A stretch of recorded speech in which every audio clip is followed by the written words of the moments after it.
Hi, Joseph. Hey, Dan. Good to hear. It's always fun to see you.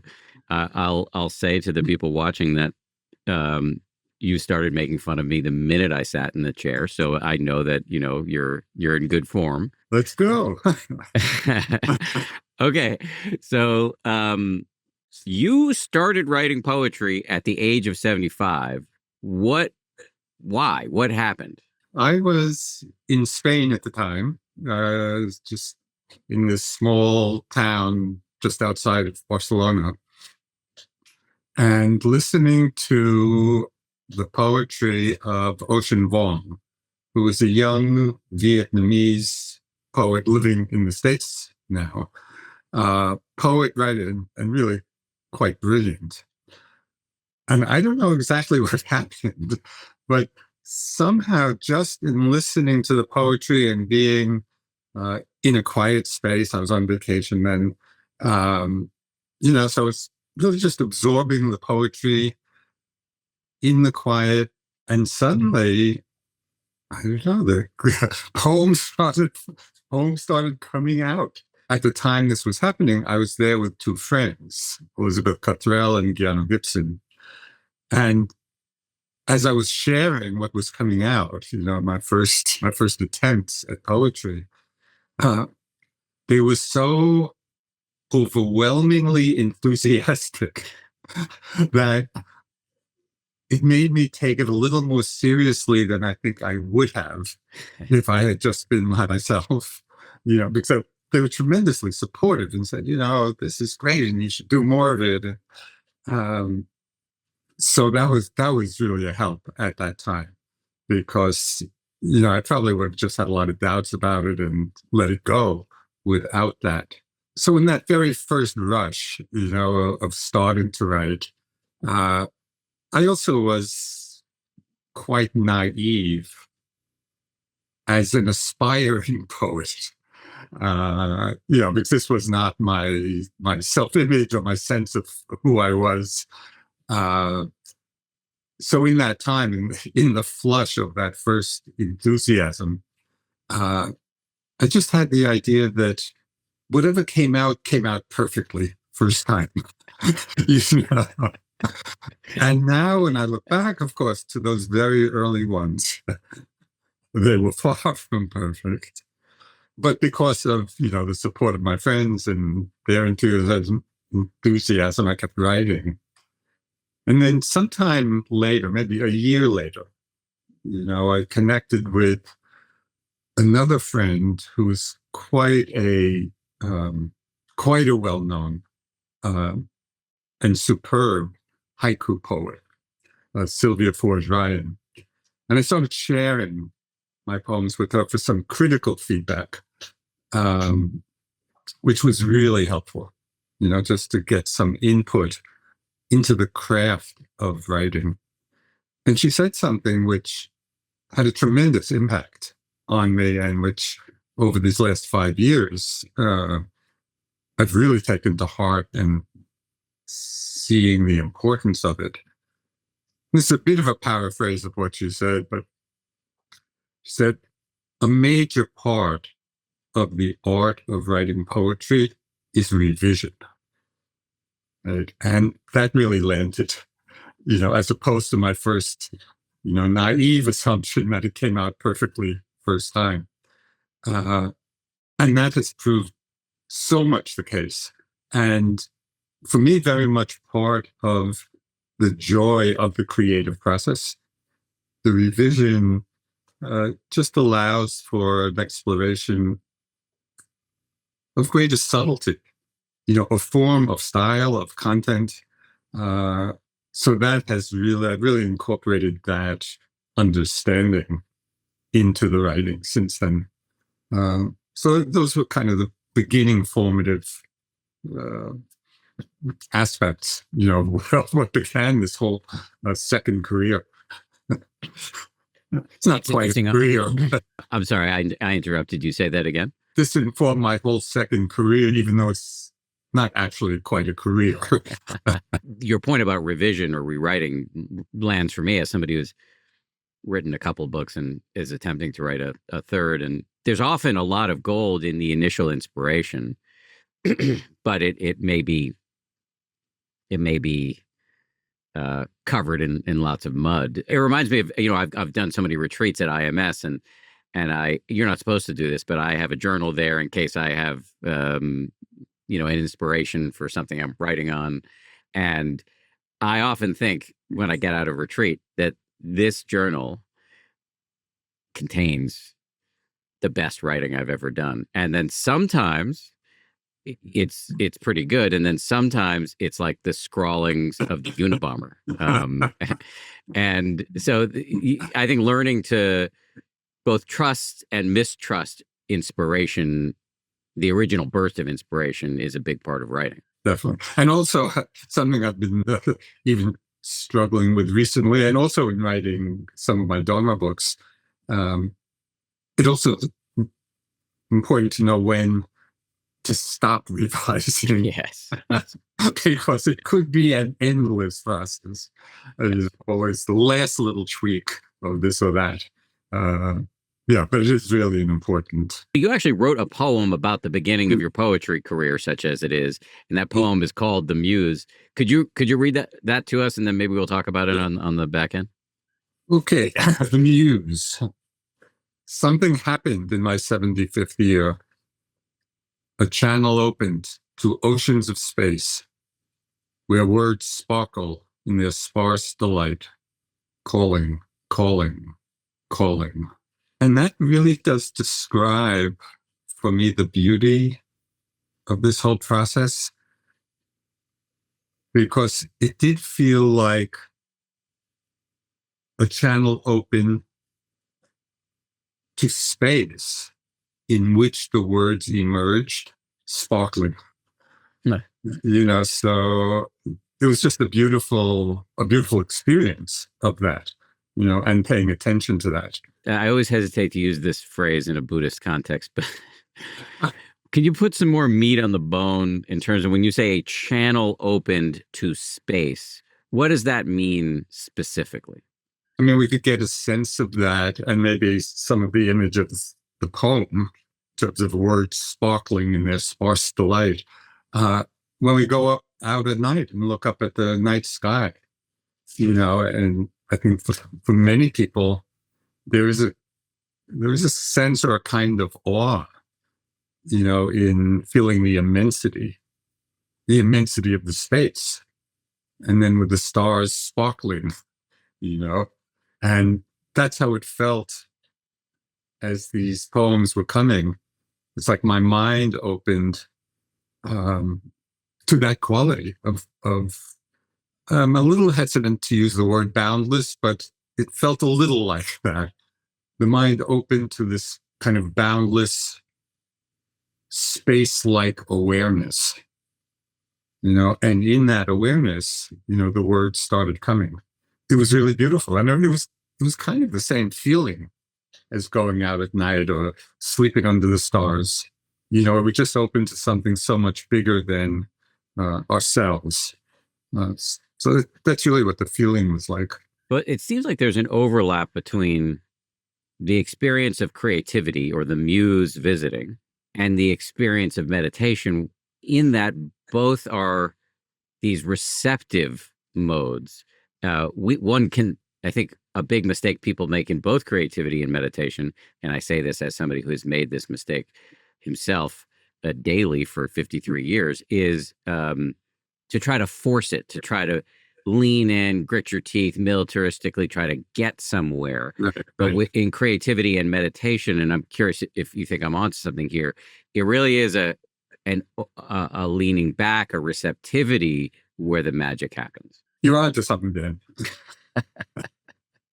Because I think both in meditation and in the creative process, in this case, poetry, it's really a process of opening to our intuitions.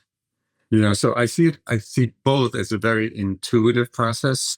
And so trying to force anything is counterproductive, because that really closes off that whole level of sensitivity to the intuitions that may be arising or that we are sensitive to. So I think that's really an important, the understanding and the exploration and the deepening appreciation of the intuitive quality, we said, the heart of the mind, because often we live so much in the conceptual world, and some of the poems are about that. So we're lost in our head a lot, we're lost in our thoughts a lot, and we solidify things a lot. Whereas the receptive space, just as you say, it's settling back, it's opening to what emerges by itself, which is a very intuitive process. For me, the beauty or the overlap between meditation and writing is actually paying attention to those moments rather than overriding them. Because I see it myself in the busyness of the day, in the busyness of our daily lives. We don't often give ourselves the space just to hear that more intuitive level of our experience.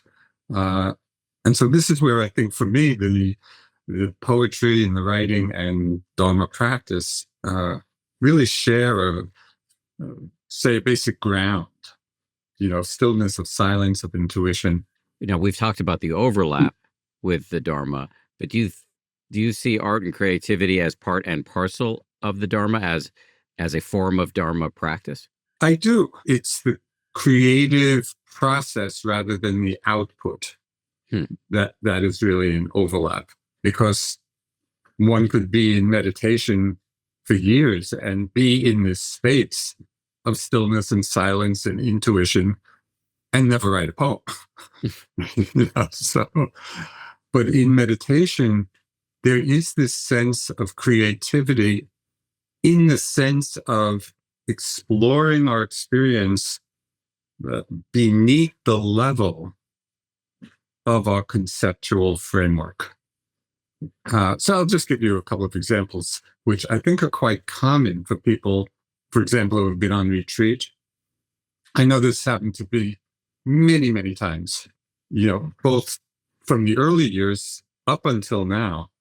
So when we're on retreat, as people know who have been on one, everything gets slowed down. Our minds eventually get a little quieter. We're more open to sense impressions. And so often on retreat, both externally, just seeing things in a whole new way, suddenly seeing a tree kind of not as a tree, as color and form and the light going through the leaves and the shadows, and almost feeling the movement of the branches, feeling it in one's own body. So there's a intimacy, with our experience. So that has to do with the external sense impressions.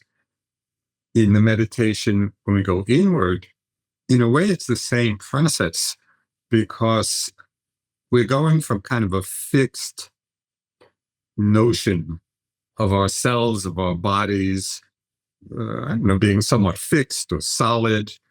And we're not often exploring kind of the fluid, energetic nature of it all. So it's as meditation proceeds, the common experience as it unfolds is we begin to experience the body as an energy field, not as my body being something solid. So that's a kind of new creative understanding, of what the body is. And the same thing with emotions.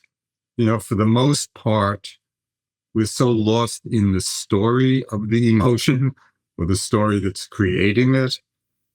And yet in meditation, we're less interested in the story and in that creative exploration of the energy of the emotion, and that's a whole other level. So there's that kind of creative exploration that happens quite naturally in meditation. And I think it comes out of that same sensitivity to our experience that also inspires for some, inspires the writing of poetry. Mm. It's just open to a different level of things. Because I think I know a lot of people.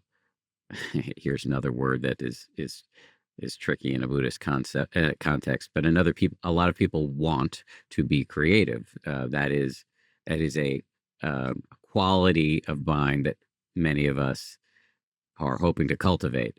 And so, are you saying that we could use meditation as a way to boost our creativity? Absolutely. Because even before the poetry, when I was writing some Dharma books, I think that the creativity, at least in my experience, really comes out of the space of silence of heart and mind. If we're just filled with a lot of chatter, or restlessness or agitation, at least in my experience, the muse does not visit, because my mind is too engaged. But when I'm quiet, when I just have some quiet space and my mind stills, it's that creative intuition that happens by itself. It doesn't take effort. It just arises, and we're in the space to pay attention to the fact that it has arisen. Because I think many people, just in the course of their lives, many people have intuitions about things, or, sudden inspirations from a new perception. But so often we're so busy and rushing, we just overwrite, and we don't let it flower.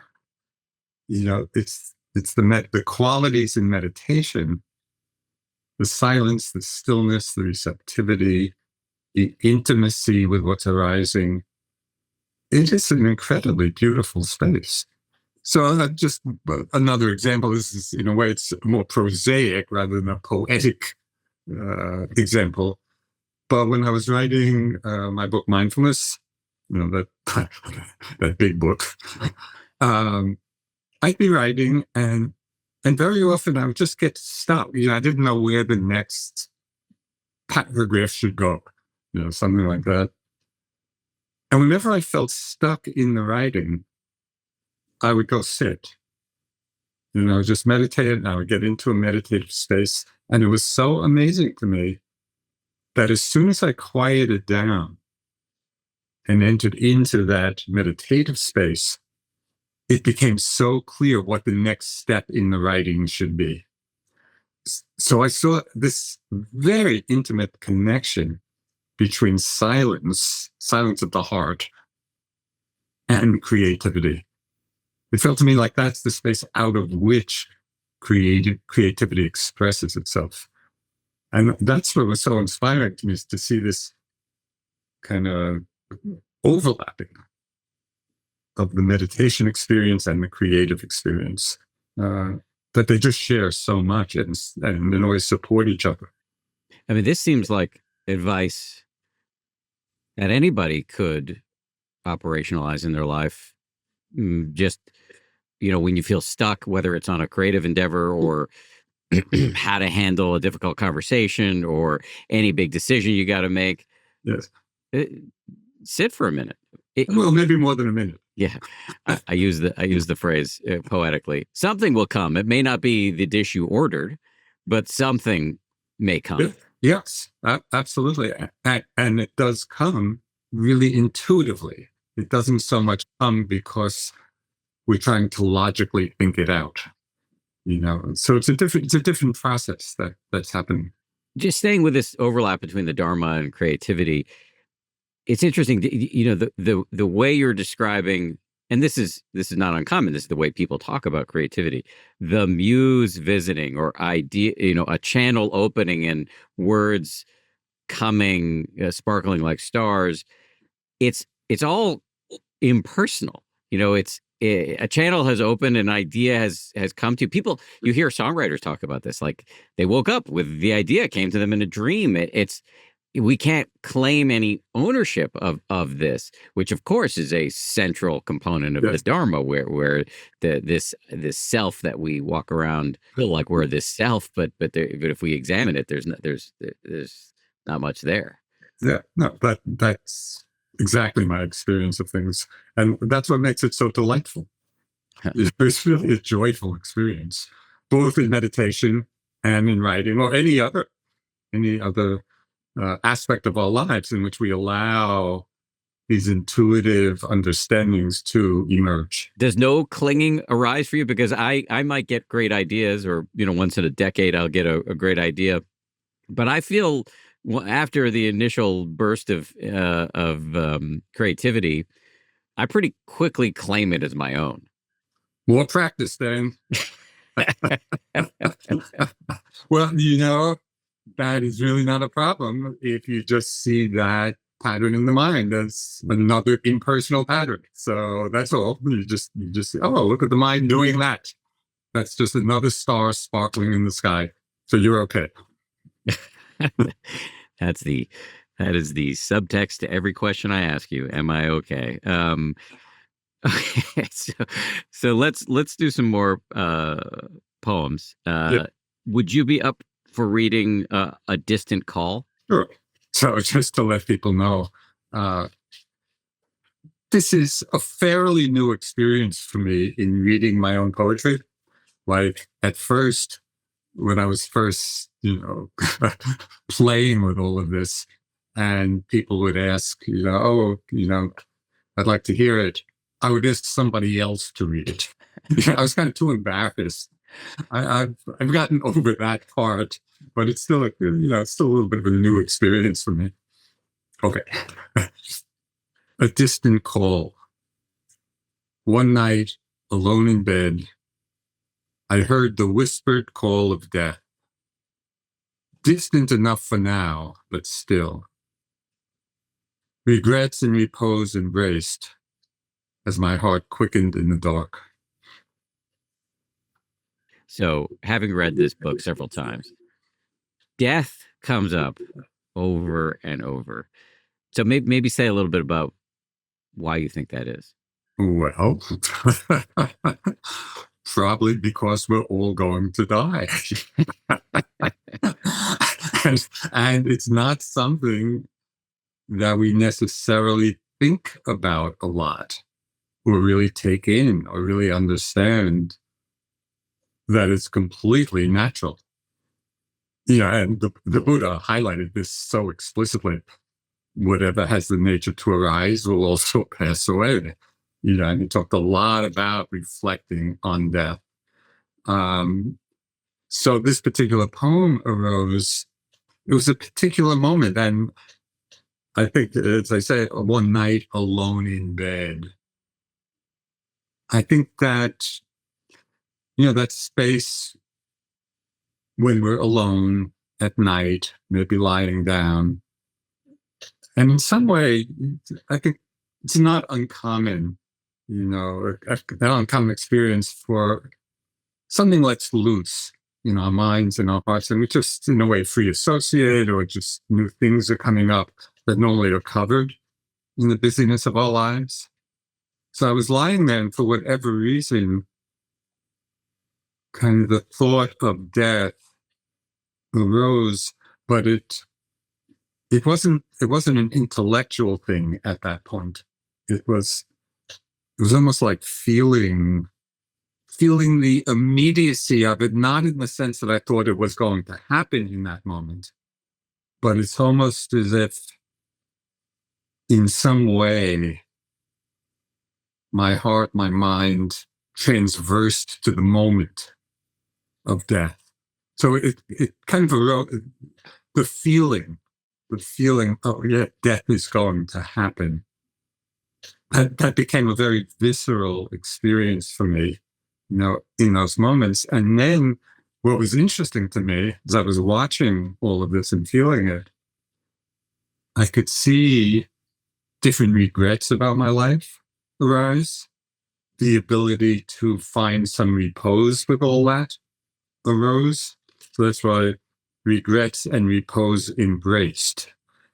I could see all of that and feel all of that in that moment. As my heart quickened in the dark, there was that quickening from a connection to the experience of dying, even though it was, at that point, not actually happening, but it felt very real. This is a good example of what I meant by when I said very often, just in the course of our lives, we have different feelings or intuitions like this, but don't necessarily really pay attention to them and let them flower. And so it was that experience, but it was in a space where I could just be with it, not override it, not be rushing on to the next thing, and really see what came out of being in that space. And that's what was beautiful about it for me. So in some ways, it seems like taking on, here's another tricky word in a Buddhist context, but taking on the identity of poet allowed you to pay attention to moments that even with decades of meditation under your belt, you might have bustled past. Okay, so this is the interesting point here. So given where I was, it does point to a slight difference. And we talked about kind of the overlap of poetry and meditation, but also a slight difference. So in that kind of poetic mind space, it was really paying attention to and feeling into what was arising. In a more classical, mindful, meditative space, I might have just noted it. Thinking, feeling, and seeing how those just arose and pass away. So what we do with it may depend on whether we're in a kind of formal meditative mode or a more poetic mode, even though the underlying space of awareness is the same. How we're responding to that intuition or that perception may vary a bit.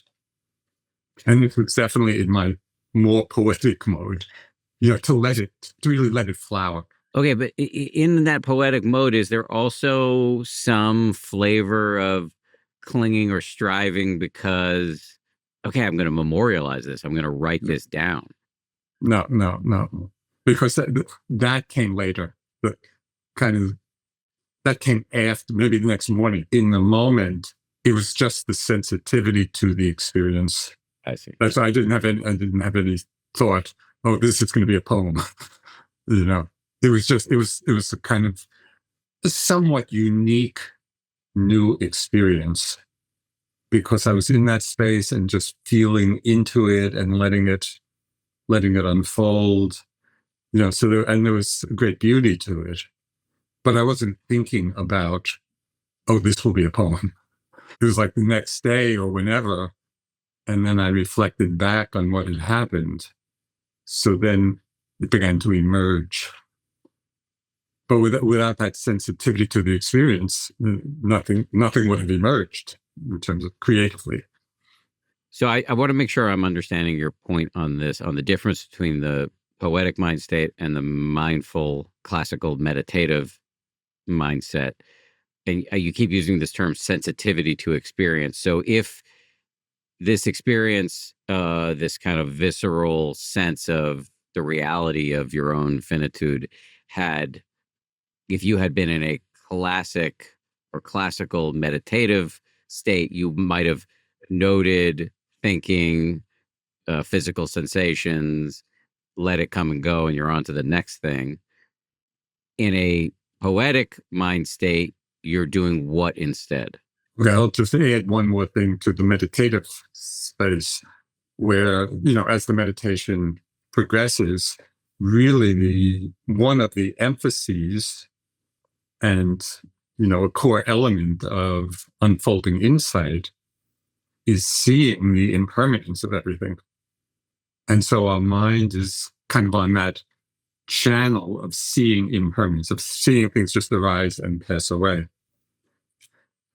that's not, in my experience, that's not what's happening when I'm in a more poetic mind space, where there's that same connection, but it's not about seeing the impermanence. It's about letting the whole experience kind of, I keep using the word to flower, or to unfold, So the aim is not to just be seeing the momentariness of things. It's letting whatever that feeling state or the emotion involved, to really let it blossom. So we're feeling it fully. So I, at least for me, it's a slightly different intention. Did that help? I need to I need to sit with that for a while. But let me go back to the poem, The Distant Call, A Distant Call. Your heart quickened.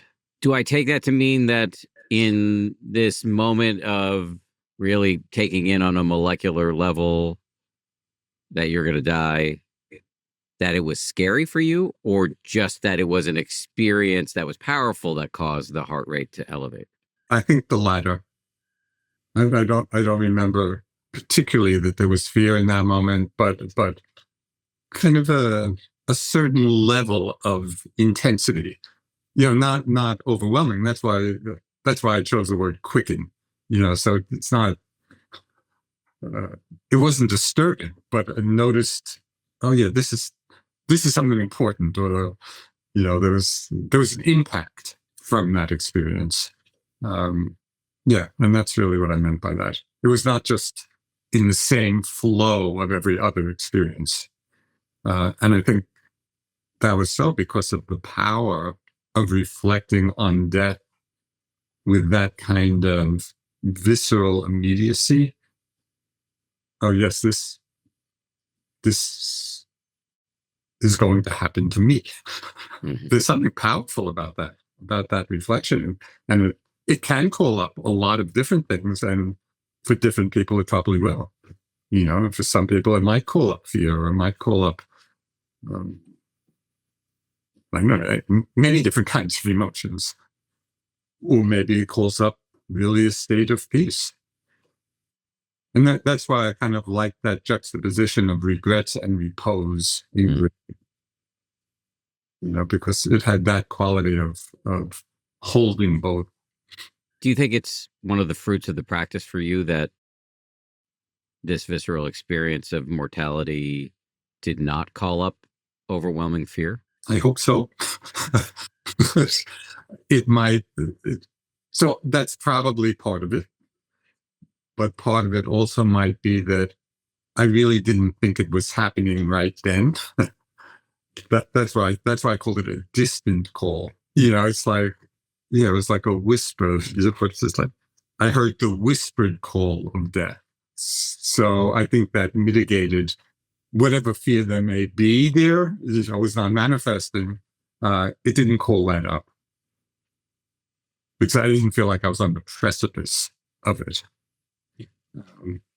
And we'll have to just wait and see whether the meditation actually has borne that fruit. I'll let you know from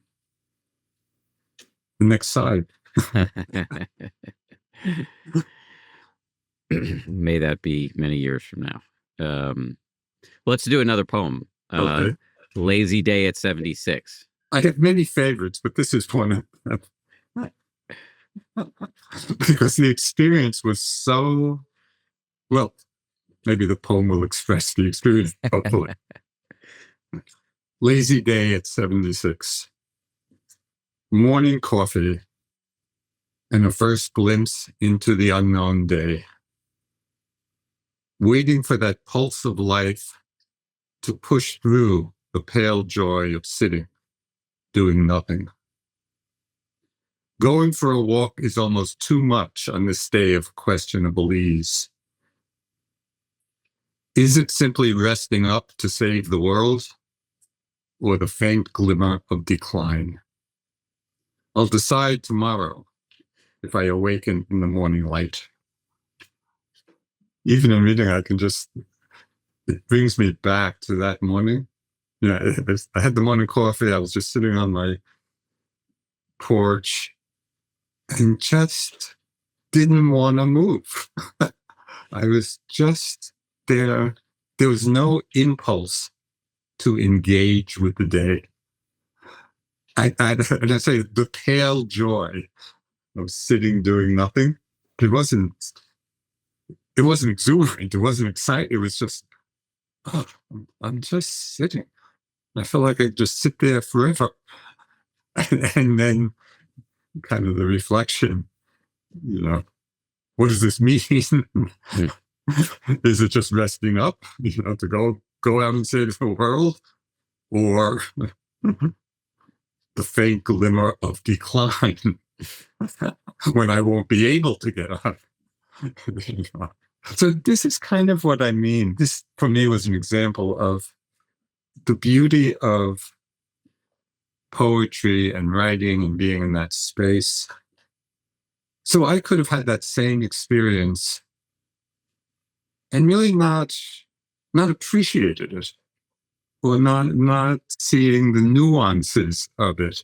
I'm feeling a little tired, I'll just sit here, which is kind of boring.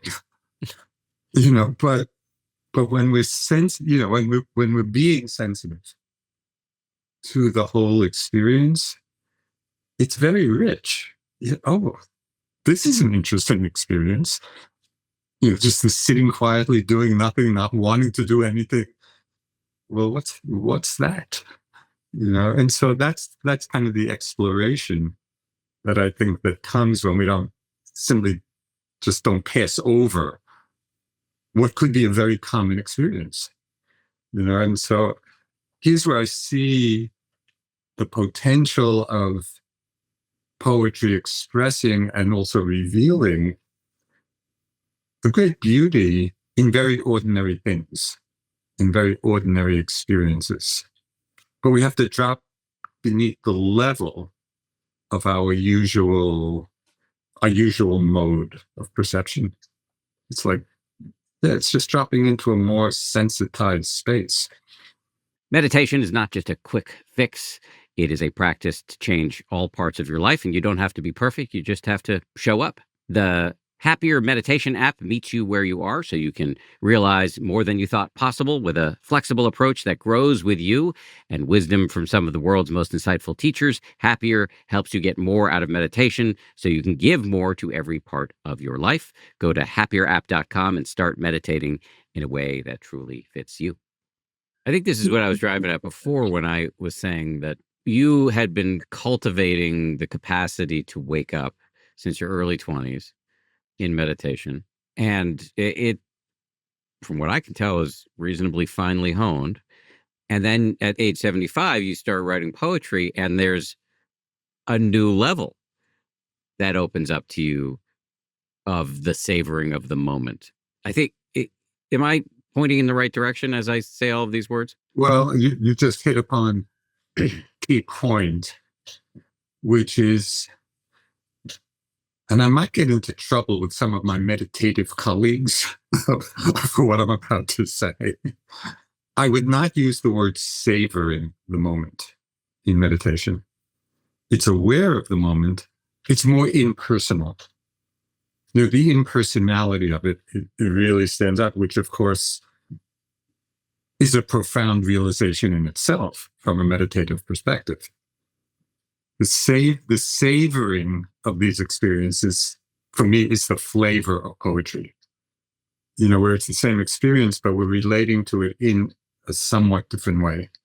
Where we're really letting it emerge, in its fullness, and with a certain quality of reflecting, or appreciating that moment.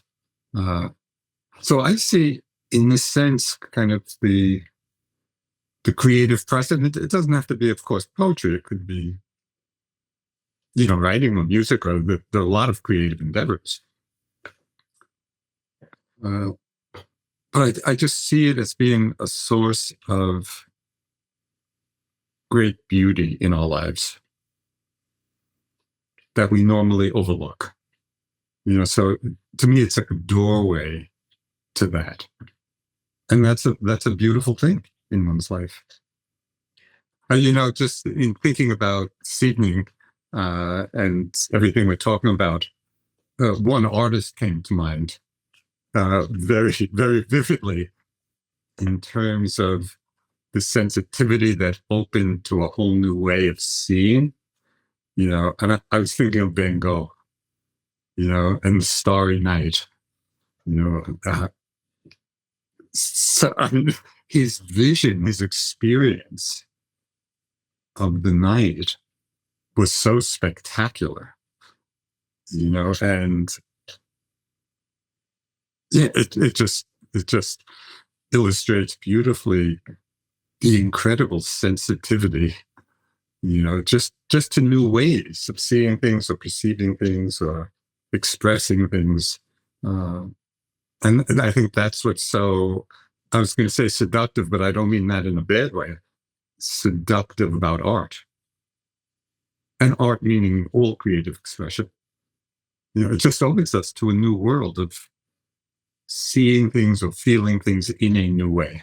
And while there is an overlap with the meditative lens on reality, there are some meaningful distinctions that might come down to this word savoring. Yeah, I think that's when you said that word, it really struck a chord in me as being a good indication, maybe, of the difference, but not. It doesn't imply that there's a difference in exploring new realms, because in meditation we also go through a process. But I would say it's more, might we call it more impersonal, or more scientific, maybe. It's that exploration of all of our experience on levels underneath our usual way of perceiving the world. I was just thinking about this in terms of Dharma practice and meditation and understanding the nature of reality. I was recently listening to a book. It was the history of quantum mechanics. And I'm not a scientist. I'm not actually very science-minded, but I found it fascinating because it was just the exploration of an unbelievably radically new understanding of the nature of reality underneath our very normal perception of things. We think we understand the world, and classical science understands it kind of in the way we normally do. But quantum physics, quantum reality, the very little I understand it and know about it is mind blowing. Things are not what they seem to be on that level. So that's more, I think, of that meditative exploration. So it can equally open us to whole new levels of perception and understanding, but it's in a different way. Just for the curious, what's the name of that book? It was something like It Takes More Than One Mind. Huh. Something, because to come up with quantum theory, and that's why the book was so fascinating, because it's a lot about the story of all these various scientists and a lot of disagreement, and like Einstein and Niels Bohr had very different views of it all, and they would be at these conferences, battling one another. It took more than one mind to come up with that, and the book expresses that. I love that. It actually gets to the impersonality theme in a different way. Let's do some more poetry. The next one on my list here, although you could always change my list, is Rebirth. So this one is interesting because it's also about death, but from a very different perspective than a distant call. So Rebirth. The birth canal of death propels us forward. Is it love that beckons, or the grappling hook of hope, pulling towards the first crying breath? So just a little background to it. This whole image came to me. I was teaching a retreat And there was one meditator, really middle-aged, who was in the last stages of cancer and was dying. She was in that process. And when we were talking a lot about her experience and what we was going through and how she was feeling, based on the Buddhist cosmology, which does not believe that death is the end of things, and that from death comes rebirth. I began to, it was almost a visualization, but not exactly, but it was an image of death being the birth canal for rebirth. So instead of the dying process kind of leading us to an end, it's actually leading us to a beginning. And then I started reflecting, okay, we're in the birth canal of death, propelling us forward.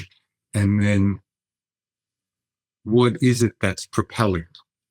So that's the question that came to mind. What's the force that's propelling? And so is it love that's propelling us forward? Or is it the grappling hook of hope? And hope could be desire for something, or because I think different energies could be propelling us forward in this birth canal of death. But I really, for me personally, and I'm not sure, but I think it may have helped reframe the whole experience for this person a little bit anyway. Instead of it being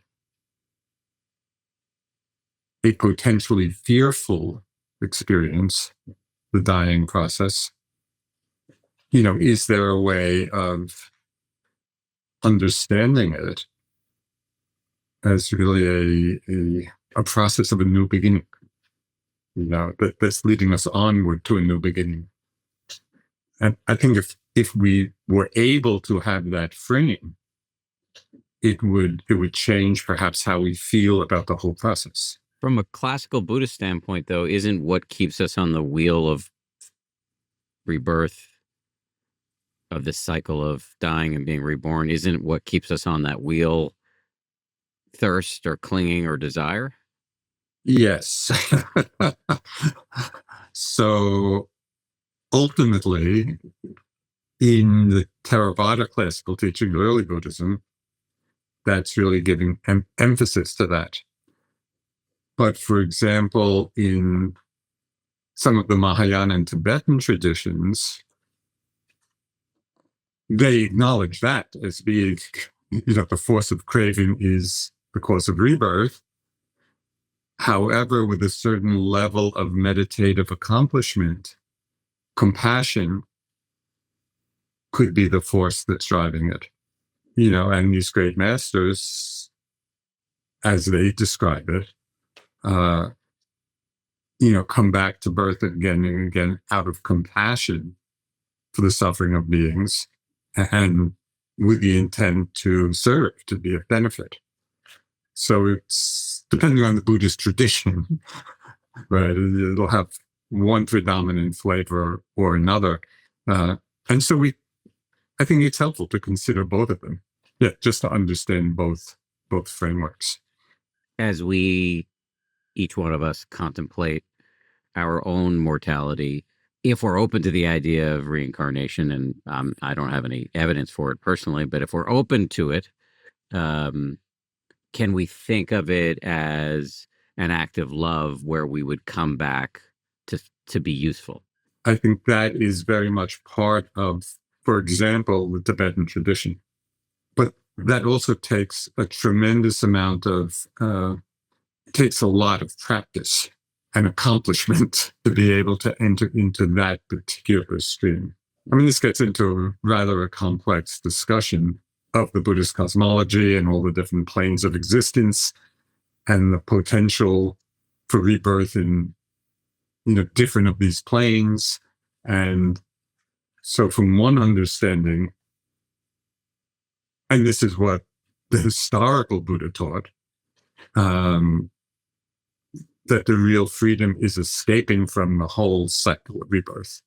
So it's just, we each it's helpful, I think, to have some kind of understanding of the various teachings in different traditions for people interested in this, and people, have some, at least, openness to the idea of rebirth, which, in my mind, is really central to the Buddhist teaching. So I don't see this as a cultural phenomena, of ancient India. I see it as quite integral to everything the Buddha taught. And that's true in all the Buddhist traditions. So if we're somewhat, at least, open to the possibility of it, then it's an interesting exploration to see, what's motivating us, what's really within our potential, there's a lot. It's just a very rich field to explore. And I just wanted to put out that there's a wide range of approaches to this. As sometimes happens, I'm actually asking the question on a much dumber level than you're answering it. And what I just meant is that whatever your view on the competing schools of Buddhist metaphysics or what it takes to attain X or Y, we're all going to die, and most of us listening we're not meditative adepts. And I just think it's an interesting reframe right back to this middle-aged person who was in the throes of late-stage cancer, to think about approaching death from the standpoint of love, meaning I don't know what's going to happen on the other side, but I go into this with the determination that if I do come back in some version, my job is to be useful. I think that kind of aspiration is worth cultivating. That's a beautiful aspiration. It's a beautiful aspiration, and I think it's from speaking personally, it seems like a comforting aspiration, because when I contemplate death, it does provoke a lot of fear. I think I'm not alone in this. And so what's the opposite of fear? It's love. Yes. And so I think that's really a valuable way of thinking of it and experiencing it. And there is a very strong case to be made, which we won't do this evening, but it could be another event for the hardcore. There can be a very strong case for the teaching of liberating this whole process, this mind-body process, from the endless cycle of rebirths. Yeah. So I actually don't want to privilege one or the other. There's just two different perspectives that are expressed in different Buddhist traditions. And for myself personally, I find them equally compelling. From the guy who wrote a book called One Dharma. So yeah, I can see. Right. I can see how you hold that position. Let's see if we can sneak in a few more poems here. Yeah. How about Ode to Non-Being? Okay, so this is the one that really takes a deep dive. And I'm not actually sure how successful this poem is. This is the one that it's very meaningful to me, but I'm not quite sure if it works as a poem. So that's a disclaimer. Wait, I just need to explain the title a bit. It came from a book of the teachings of Chuang Tzu, as translated or related by Thomas Merton. And they were all in kind of poetic form. And this was from a poem, Starlight in Search of Non-Being. And so the whole conceit is starlight goes looking for non-being. And it looks and looks and looks all over the universe and can't find it. Okay, so this little line right under the title is a quote from that poem. The last line. If now on top of this, non-being is, who can comprehend it? So it's like the reality that non-being is its own reality. Hmm. Okay, so that's what the poem tries to explore a little bit. What matrix keeps us wandering in the dreamscape of the mind? What if the matrix is beingness itself? Castles of sand at water's edge, where aging children play. And Shiva laughs as breaking waves turn castles into caves. In zero, all the numbers of the world are freed. Who will brave this embrace of peace? That mysterious absence, terrifying at first, and then release. So this harkens back for me to our many discussions, and I'll put some links for podcast listeners, I'll put some links in the show notes of Nibbana or Nirvana. Yes. Which is often referred to as the unconditioned. Everything in our normal life is conditioned by an ocean of prior causes and conditions. But there's the Buddhist promise is that there is this unconditioned, this island, this state of non-being, the unborn. And so that seems to me that that's what you're pointing at here, to the extent that I even understand what any of that means. Yeah. No, that's it exactly. And that's why I snuck in. And again, even in reading it, I'm not sure it's that clear, but in a little stanza, in zero, all the numbers of the world are freed. So if we think of all experience as being the numbers of the world, in zero, they're freed. 1 times 0 is 0. 100 times 0 is 0. 1,000 times 0 is 0. So 0 can represent the reality of non-being. And 0 is not a thing, yet it's a powerful number. We tend to have a negative take on absence, right? Which 0 is absence of numbers.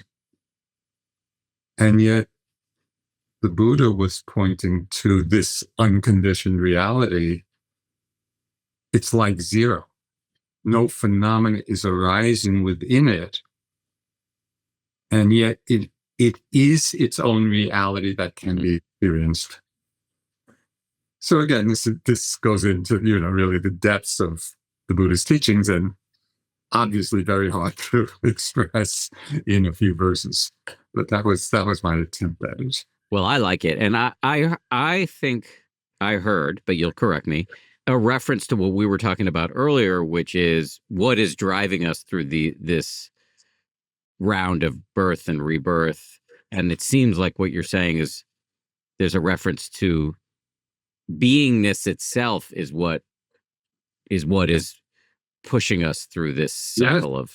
Yes. We are very attached to beingness, and that's why I kind of, again, I don't know how well it worked as a poem, but that's why I use the images, castles of sand at water's edge, where aging children play. That's us, aging children playing with sandcastles.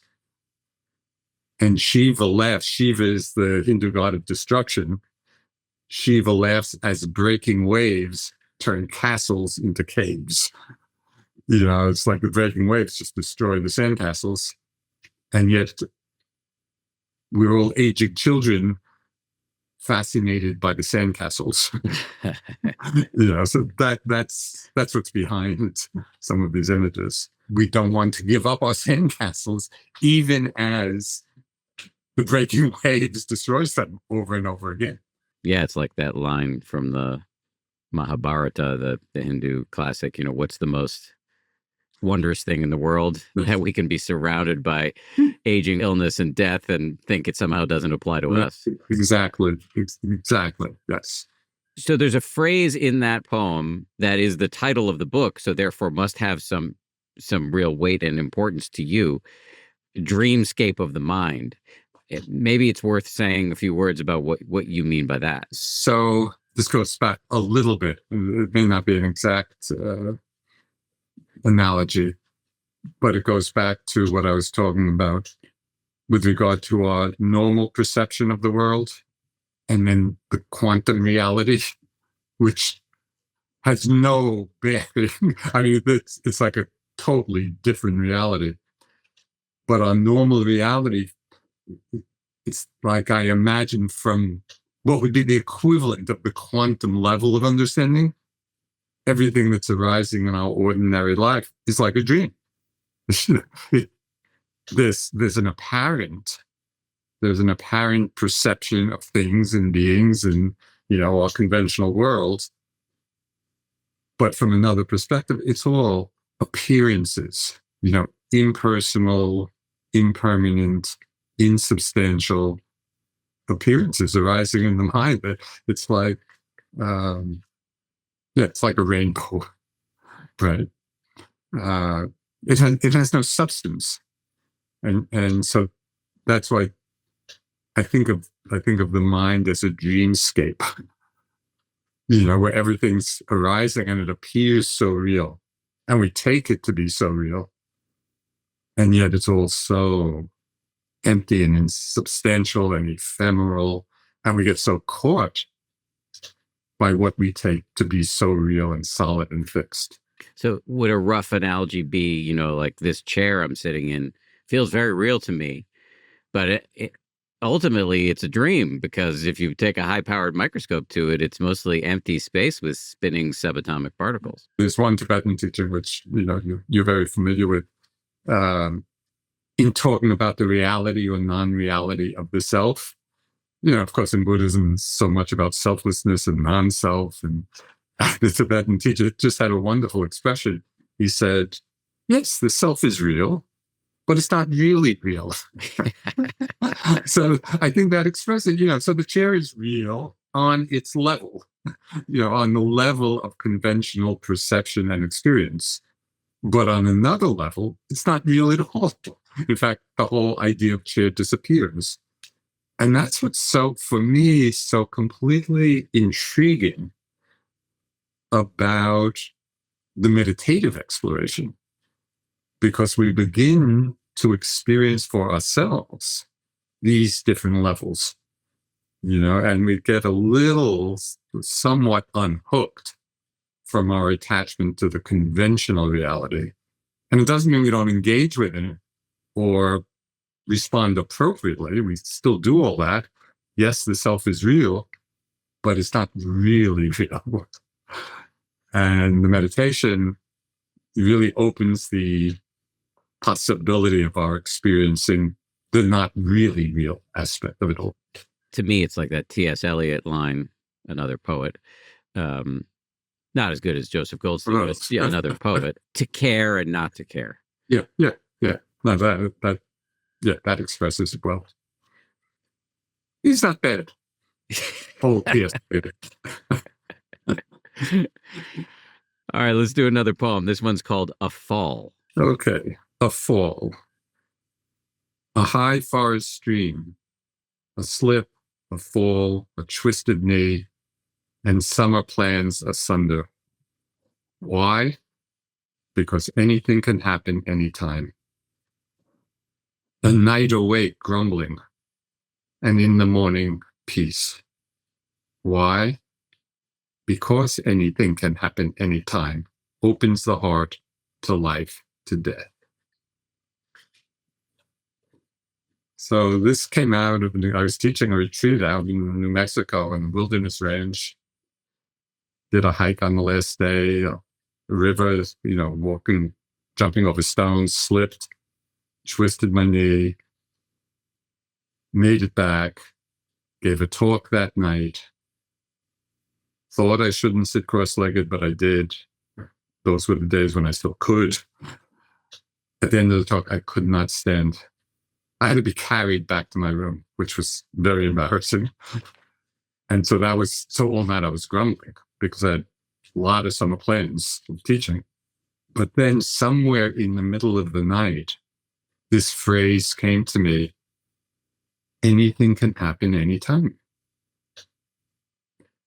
And what was surprising to me about it was that instead of it calling up kind of paranoia, oh my God, anything can happen anytime, and create a fearful state, it actually had the opposite. Mm. By acknowledging the truth of it, yeah, anything can happen anytime. As I said, it opens the heart to life, to death. It just, when we acknowledge it, when we say, yes, that's the truth of things, we just come to a place of acceptance, and it changed everything in terms of my attitude about what happened and then going forward. And as you know, and many others, it's a phrase I use a lot in teaching. Anything can happen anytime, because it's true in life. It's true in meditation. Anything can happen anytime. And it's really a question of whether we really embrace that or not, or fight against it. Like many of your phrases, that comes up in my mind not infrequently. I had an experience the other day. I haven't even told my wife about this because she would be horrified, but I was just driving along, coming from the city up to our house, and just driving along. It was a Sunday morning, not much happening. And I look up. I think I went to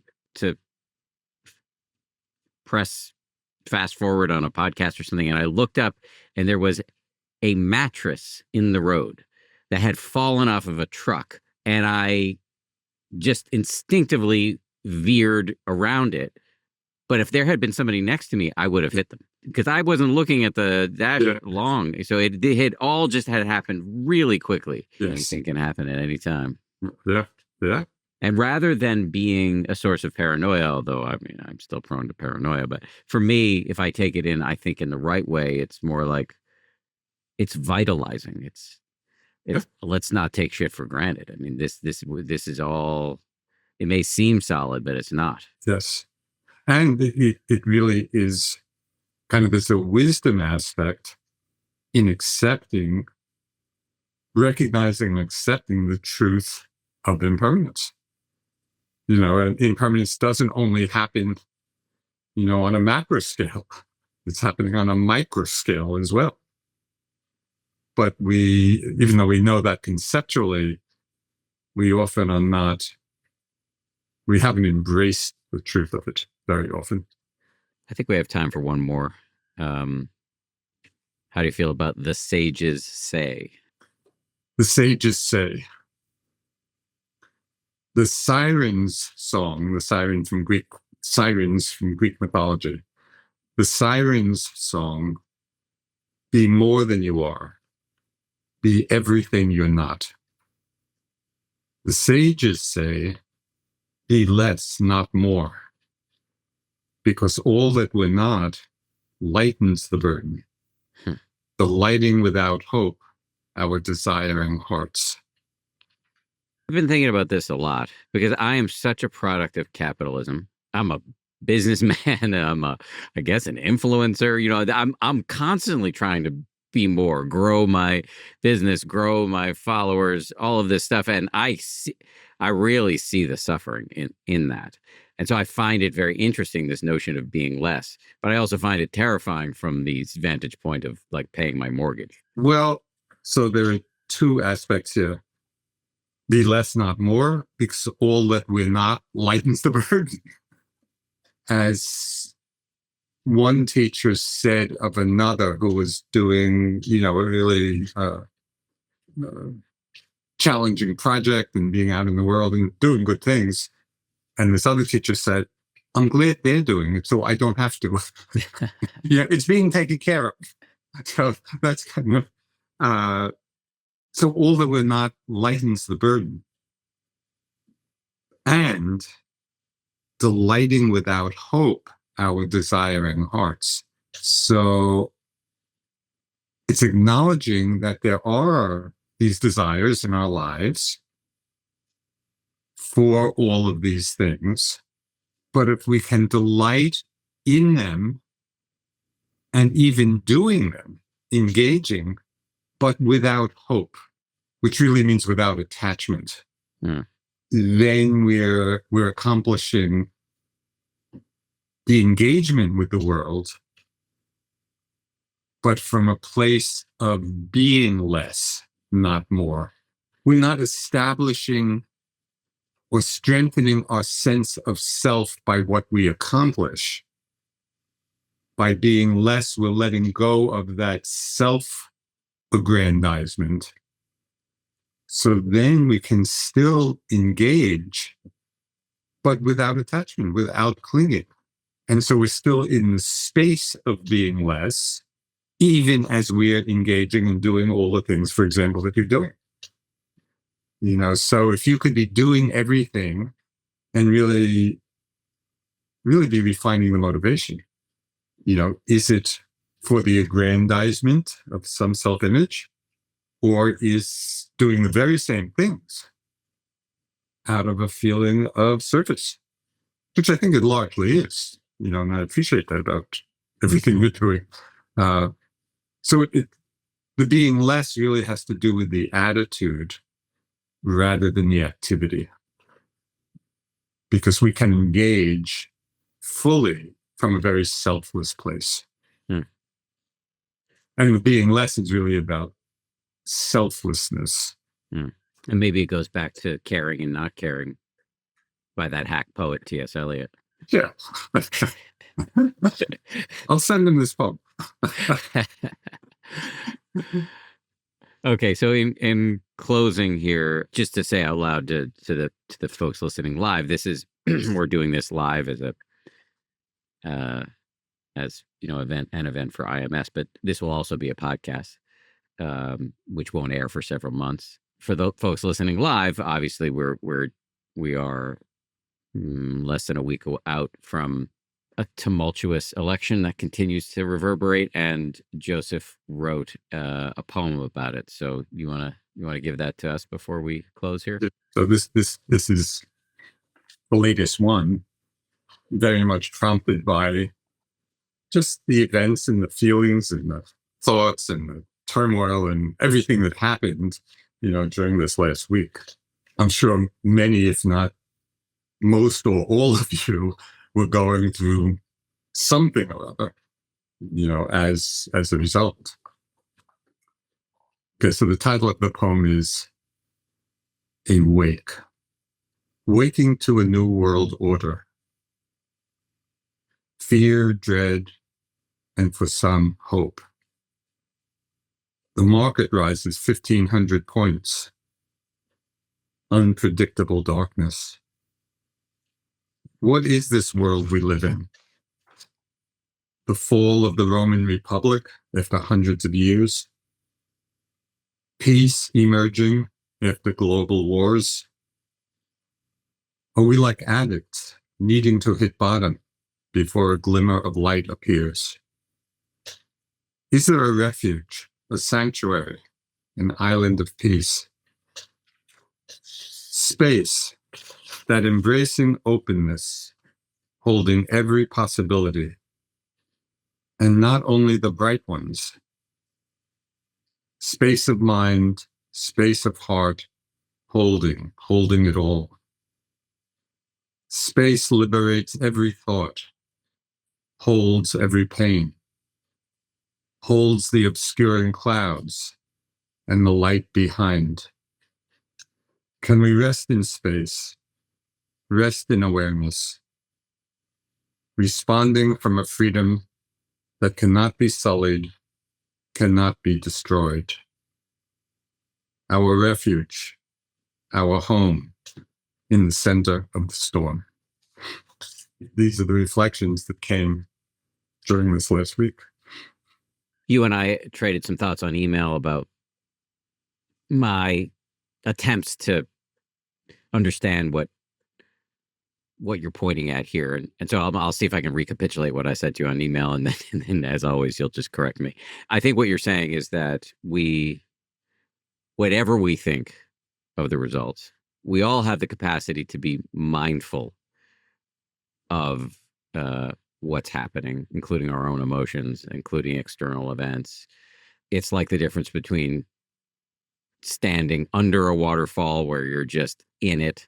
You're just your whole world is these thoughts and emotions. You can't see anything outside of it, and stepping out of the waterfall or behind the waterfall and watching it all with some non-judgmental remove, some interest, some friendliness. And that is, at least for a few nanoseconds at a time, something that is available to all of us. And I think that's what you're pointing at by space, that we have this capacity to step out of the traffic, the cacophony, the noise of our minds, and view it with some non-judgmental remove. And that's the refuge. Well said. You did good then. Yeah. And it also tried to, engage just, naming a few of the kind of feelings that are circling about and in, and because I think it is a very interesting, it almost feels like there's a certain point of inflection right now, and we don't know exactly how it's going to all unfold. And people have lots of different, very powerful feelings about it all. And so the question, and I was really writing it in a way for myself, because I was engaged in that same turmoil as everyone else, or many other people. And I was really trying to explore, okay, well, where is that space of freedom, that cannot be touched by whatever the events may be. And that to me is the beauty of our Dharma practice. So when we take refuge in the Dharma, that's really that's what we're taking refuge in. As I say, in that freedom that cannot be sullied, it cannot be destroyed. And it's our refuge, our home in the center of whatever storm, at any time. Maybe we may find ourselves in the midst of, it is a sanctuary and a refuge. Yes, and perhaps perhaps for some this will land as too optimistic a spin, but it seems to me that no matter what's happening to you, no matter how objectively, quote unquote, bad it is, it's all practice for waking up if you approach it the right way. It's all a workout.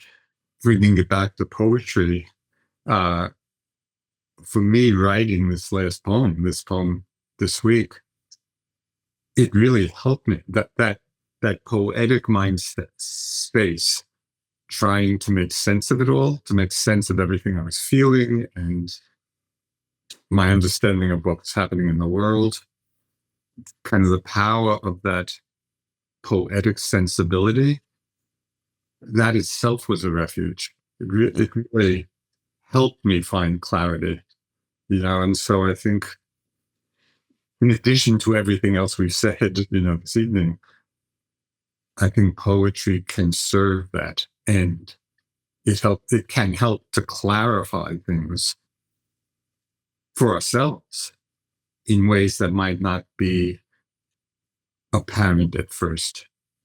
It really allows us to drop down to a more sensitized